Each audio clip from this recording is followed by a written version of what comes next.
दोस्तों, welcome to my YouTube channel commander strikes. मैं commander Sudhir Kumar, Indian navy veteran, आपके लिए एक बहुत ही महत्वपूर्ण और बहुत खुशी की एक न्यूज़ में लाने जा रहा हूं आज के पॉडकास्ट में। और इसमें है कि भारतवर्ष की डिफेंस फोर्सेस के लिए जिस तरीके से भारतवर्ष की गवर्नमेंट ऑफ इंडिया, और कहेंगे कि एक तरह से लीडरशिप जो हमारे आदरणीय प्रधानमंत्री जी की है, the honourable prime minister of India, हमारे रक्षा मंत्री आदरणीय राजनाथ सिंह जी, और जिस तरीके से डिफेंस एक्विजिशन काउंसिल ने या CCS, cabinet committee on security ने जो डिफेंस को एक तरीके से जो अभी जो अप्रूवल दी है, वो कल इसकी घोषणा हुई है। और ये अमाउंट है 3,60,000 करोड़। तो आप देखिए कि ये करीब करीब जो है ना, वो 40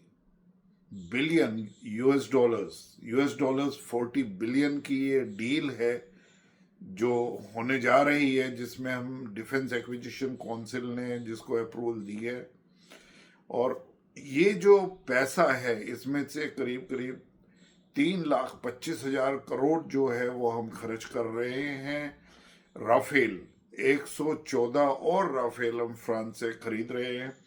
और ये डील, वहाँ के जो प्रेसिडेंट मैक्रोन, फ्रांस के जो प्रेसिडेंट हैं, वो भारतवर्ष की यात्रा पे 16-17 तारीख को आ रहे हैं, तो उनके साथ ये होने वाली है, प्रेसिडेंट मैक्रोन और हमारे प्राइम मिनिस्टर आदरणीय नरेंद्र मोदी जी के बीच में। लेकिन दोस्तों, आप जरा देखिए कि अभी कुछ दिन पहले 1 फरवरी को जो बजट पेश किया गया था, उस बजट में आपने देखा होगा कि किस तरीके से आदरणीय जो हमारी जो फाइनेंस मिनिस्टर थी, उन्होंने किस तरीके से एलोकेशन को बढ़ाकर जो है करीब करीब 22% कैपिटल आउटले डिफेंस के बजट में बढ़ाया, और 14 से 15% जो है ना ओवरऑल बजट में वृद्धि की थी। और अब आप देखिए कि उसी का परिणाम है कि किस तरीके से रक्षा को मॉडर्नाइज करने के लिए, रक्षा को, हमारी इंडियन आर्म फोर्सेस की कैपेबिलिटीज़ को, फाइटिंग कैपेबिलिटीज़ को बढ़ाने के लिए उनको लेटेस्ट टेक से, लेटेस्ट जो टेक्नोलॉजी है उसको इनकॉर्पोरेट करते हुए किस तरीके से हमारी जो है डिफेंस कैपेबिलिटीज़ को, एयरफोर्स की कैपेबिलिटीज़, हम सभी को विदित है कि हमारे जो स्क्वाड्रन की जो स्ट्रेंथ है वो डेप्लीट हो गई है करीब करीब 29 के आसपास। और उस डेप्लीट स्ट्रेंथ को एक तरीके से बूस्ट करने के लिए जो भी डिफेंस एक्विजिशन काउंसिल ने जो कल पैसा दिया है 3,60,000 करोड़, उसमें से 3,20,000 या 3,25,000 करोड़ जो है वो US$ 40 बिलियन जो है वो 114 हम राफेल, जहाँ पे 98 राफेल वो इंडिया में बनेंगे, और 16 राफेल जो है वो फ्लाई कंडीशन में they will be coming, they will be joining Indian air force in flying condition. तो एक बहुत बड़ी अमाउंट है। इसके बाद जो है वो करीब 10,000 करोड़ जो है वो 288 S-400 की जो मिसाइल्स हैं, शॉर्ट रेंज मिसाइल्स और लॉन्ग रेंज मिसाइल्स, क्योंकि S-400 एक सिस्टम है जिसमें कॉम्बिनेशन ऑफ मिसाइल्स का प्रयोग होता है। तो अभी हमने ऑफ संदूर में एक तरीके से जो ग्रैंड सक्सेस S-400 की देखी है, तो उसी को मद्देनजर रखते हुए जो है S-400 को जो है ना एक फास्ट ट्रैक प्रोक्योरमेंट के तहत जो है ना FTP जिसको हम बोलते हैं, उसके तहत ये जो है ना एक्विजिशन जो है ना S-400 मिसाइल्स का रशिया से किया जाएगा। उसके साथ साथ जो है ना ऐसे जो गैस टरबाइन पावर जनरेटर का एक जो है वो इंडियन नेवी को दिया गया है। और इंडियन नेवी को पोसेडियन P-8I जो एक तरीके से maritime long range surveillance and reconnaissance aircraft हैं, आईएसआर कैपेबिलिटीज के साथ में intelligence gathering surveillance and reconnaissance के लिए। तो ये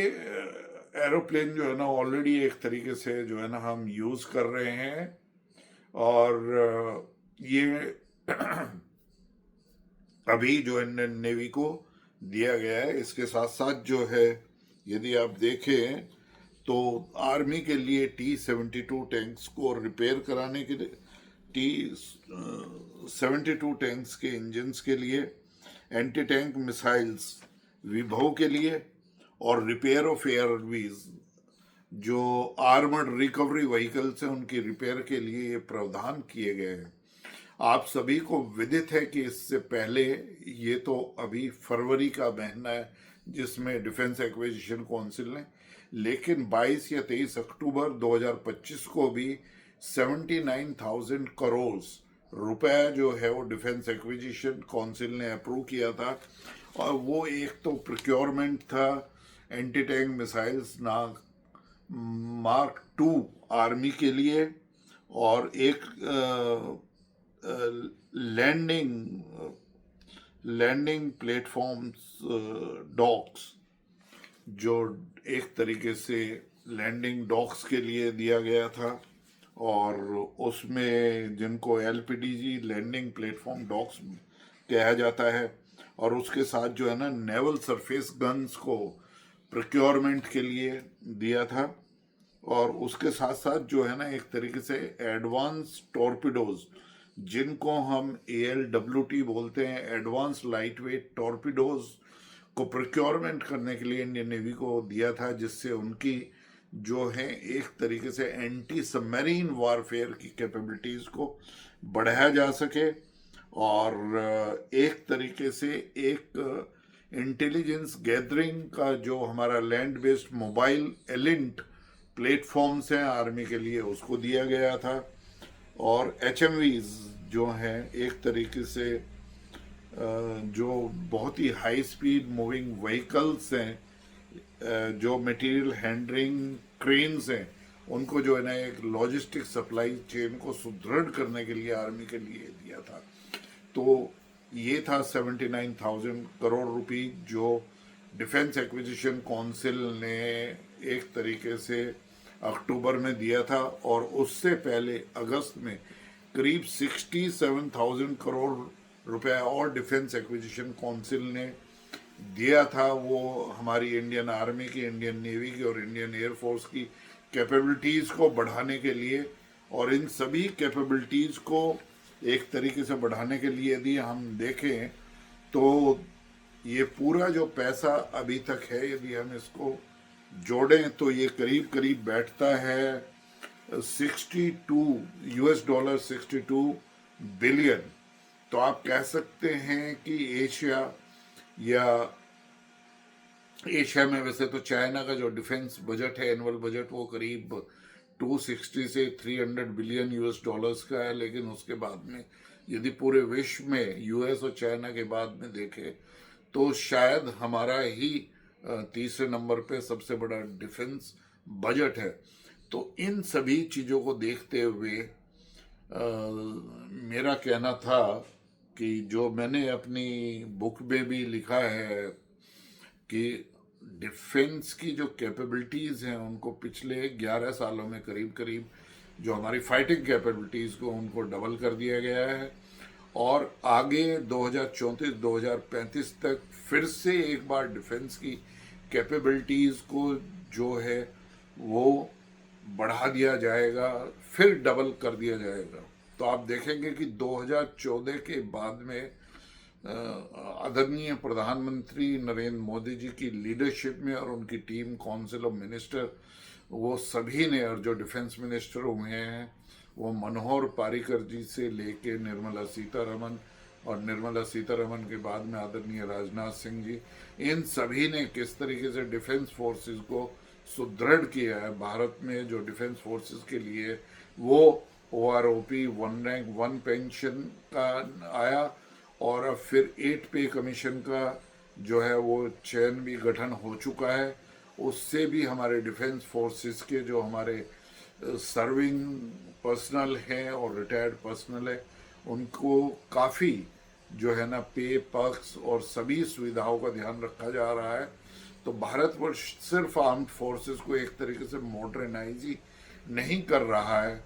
बल्कि उनको एक फ्यूचरिस्टिक कैपेबिलिटीज प्रोवाइड कर रहा है। जैसे एयरफोर्स में अभी आपने देखा होगा कि ऑप सिंदूर में हमारा एयर डिफेंस सिस्टम कितना कारगर साबित हुआ, जिसमें हमारा integrated air defence integrated air defence और ये IADCCS हम कह सकते हैं, IDCCS integrated defence command and control system कितना था। इसी तरीके से आर्मी का जो है ना वो आकाश तीर जो सिस्टम था, और उनको दोनों को किस तरीके से इंटीग्रेट किया, जो लेगेसी सिस्टम्स थे और जिस तरह से डिफरेंट टाइप की जो है ना सब मिसाइल्स बनाई गई हैं, इन सभी को देखा जाए तो आज ये हमारी जो गवर्नमेंट ऑफ इंडिया है उनका विजन डिफेंस के लिए बिल्कुल साफ है कि डिफेंस की कैपेबिलिटीज़ को जिस तरीके से हमारी इकोनॉमिक कैपेबिलिटीज़ बढ़ रही हैं, उनको सपोर्ट करने के लिए हमारी डिफेंस कैपेबिलिटीज़ भी इसी तरीके से बढ़ती रहेंगी। और उस तरफ जो है वो हमारी गवर्नमेंट ऑफ इंडिया का एक तरीके से बहुत ही डेडिकेटेड तरीके से जो है ना ये बना है कि उसमें पैसे की कोई कमी नहीं रहेगी। और ये एक दृढ़ विश्वास और एक कमिटमेंट जो है वो भारतीय गवर्नमेंट जो है ना वो हमारी इंडियन आर्म्ड फोर्सेस को सशक्त करने के लिए निरंतर जो है ना वो योगदान कर रही है, चाहे वो फाइनेंशियल हो या पॉलिसी रिफॉर्म्स हो, प्रोक्योरमेंट रिफॉर्म्स हो। और सबसे ज़्यादा ध्यान जो है ना वो मेक इन इंडिया के लिए रखा जा रहा है। जो भी बजट दिए जा रहे हैं उसमें से करीब करीब 70 to 75 और इवन 80% जो है वो सिर्फ सेल्फ रिलायंट जो भारतवर्ष में बने हुए डिफेंस के सिस्टम्स होंगे उनके प्रोक्योरमेंट के लिए ही दिया जाएगा। तो ये दोस्तों, ये मैं आपके साथ में शेयर करना चाहता था कि किस तरीके से एक तरीके से भारतवर्ष ने अपने खजाने को एक तरीके से इंडियन डिफेंस फोर्सेस को मॉडर्नाइज करने के लिए, फ्यूचरिस्टिक करने के लिए, लेटेस्ट टेक्नोलॉजी से उसको सपोर्ट करने के लिए, आर्टिफिशियल इंटेलिजेंस से किस तरीके से सिस्टम्स को इंटीग्रेट किया जा सकता है, किस तरीके से फ्यूचर प्लेटफॉर्म्स का इंडक्शन जो है वो किया जा सकता है, फ्यूचर मिसाइल्स का, ड्रोन्स का, अनमेन्ड कॉम्बैट एयर व्हीकल्स का,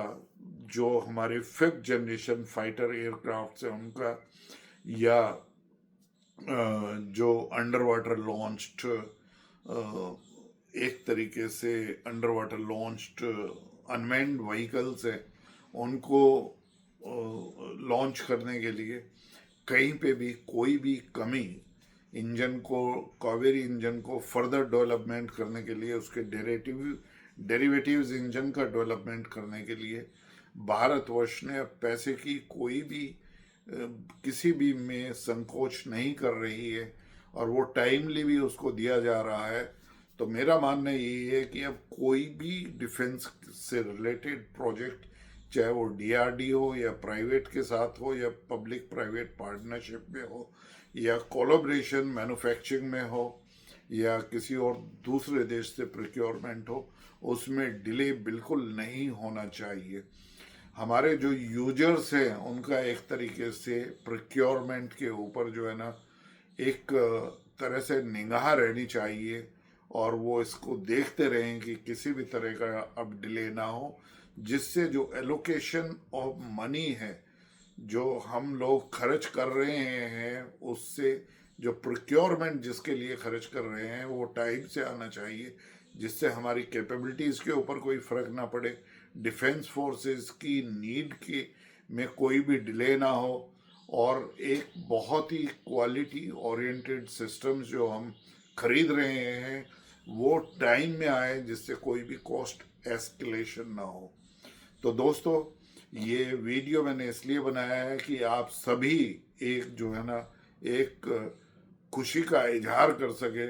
आप देख सके कि इंडियन आर्म्ड फोर्सेस को किस तरीके सशक्त हमारी गवर्नमेंट कर रही है, हमारी लीडरशिप कर रही है। इसी को ध्यान में रखकर बनाई गई थी। यदि आपको ये वीडियो पसंद आया हो तो इसको लाइक करिए, मेरे चैनल कमांडर स्ट्राइक्स को आप सब्सक्राइब करें, इस वीडियो को आप अपने फ्रेंड्स और अपनी फैमिली के मेंबर्स या और भी जो आपके परिचित हैं या आपके संपर्क में हैं उनको भेजें। आप सभी लोग अपने कमेंट्स और सुझाव हमें भेजें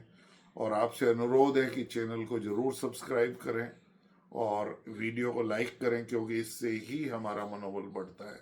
और फिर हमारा भी और ज़्यादा उत्साह के साथ ये मन करता है कि हम और ज़्यादा रिसर्च कर और ज़्यादा ऑथेंटिक डेटा को कंपाइल करके आपके समक्ष जो है ना वो बहुत ही सरल भाषा में इन चीज़ों की सूचना आपके सामने हम आपके साथ शेयर कर सके। तो दोस्तों, टिल नेक्स्ट, जय हिंद, वंदे मातरम।